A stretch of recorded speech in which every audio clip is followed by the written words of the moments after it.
Sinnerligt is a collaboration between myself, Laura Blake, a contemporary craft maker, and Ellie Griffiths, a performance maker, and we're exploring the crossover in our practices of performance and craft, which is really where materials and people meet. This has resulted in a series of 8 installations that you experience with your whole body. Laura and I know each other from London, where I make sensory performances, mainly for children who have disabilities, and Laura makes interactive installations and craft. And we saw each other's work and we realised there was a really interesting crossover between being fascinated by materials and about spaces that felt like they were performing themselves. So we began slowly starting to work together, and just at the point we were having that conversation and trying out ideas, we met Eva van Hofsten, who runs the Sense project. So that aims to bring performance and culture to a wider group of people to make it more accessible for people with disabilities. So we met together at just the right time while she was getting funding for this project, and she said she would like an exhibition, and just at that time we were experimenting with ideas of how to make an accessible sensory exhibition. So it just happened really naturally and grew from there, and we're here 18 months later and here it is. Syftet med projekt Sense är att skapa konst och kultur för alla människor oavsett funktionalitet. Och vi riktar oss därför till personer framförallt med svåra funktionsvariationer. Projektet behövs för att den här gruppen människor har inte och tar inte i samma utsträckning del av konst och kultur som andra människor idag. Så därför måste det skapas tillgänglig och anpassad konst och kultur för dem.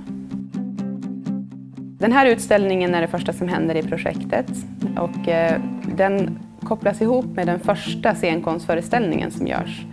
Den föreställningen heter Stranden och baseras på en dikt av Matthew Arnold som heter Dover Beach. Och den här utställningen baseras också på ett konstverk som heter Staffin Beach. Så därför så hänger det ihop. Eftersom vi jobbar med alla sinnen så jobbar vi med sinnena utifrån temat stranden helt enkelt. So this exhibition is linked to a multisensory performance that will happen for the same audiences afterwards.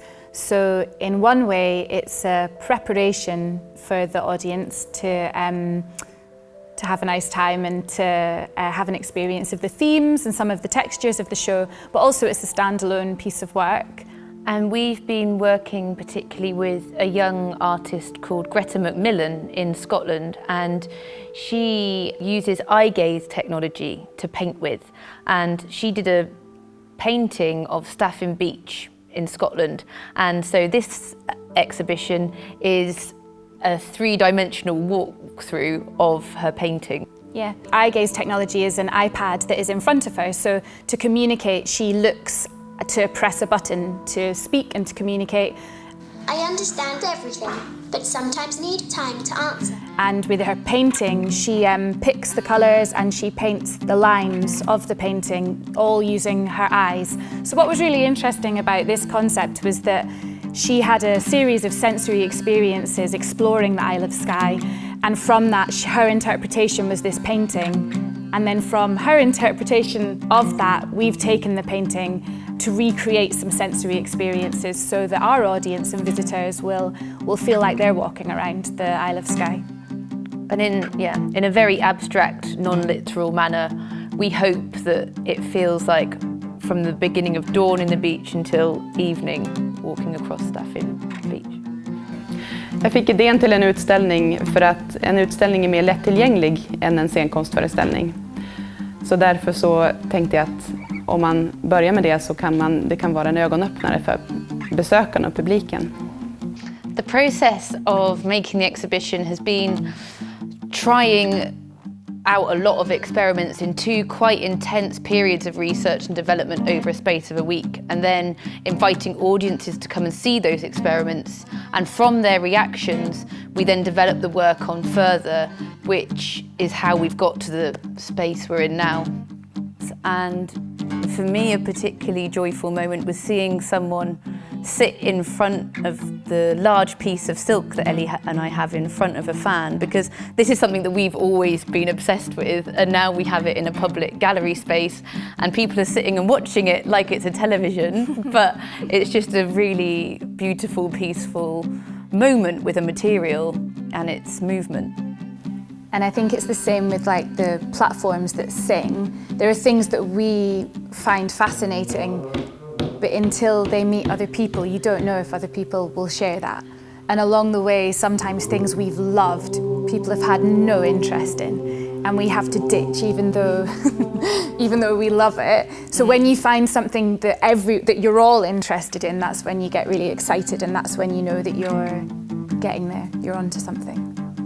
The project and the exhibition has been really well received, and we've had amazing support throughout, and we've had a team of people working with us who are all experts in their own field of sound or textiles or lighting design, and that's been really special for us having that sort of support.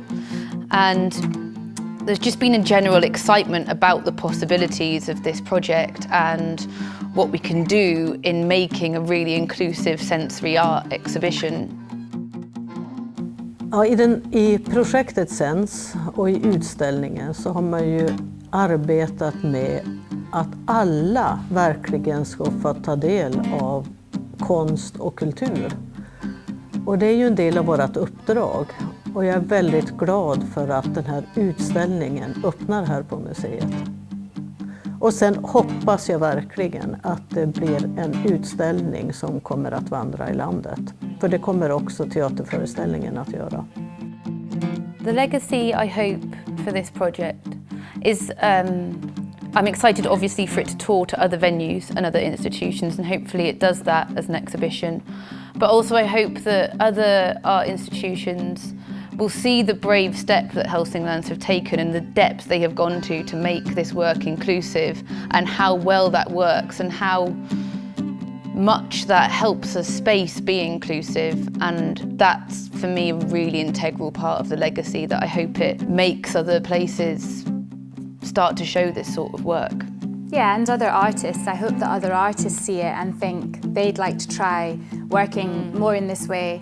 And I hope that it makes audiences expect more. I hope that it means that people come here who have different disabilities, and then I hope it makes them think, well, I hope it makes them demand more from other institutions, because they should. So I hope that's the legacy, that everyone expects a bit more and has higher ambition.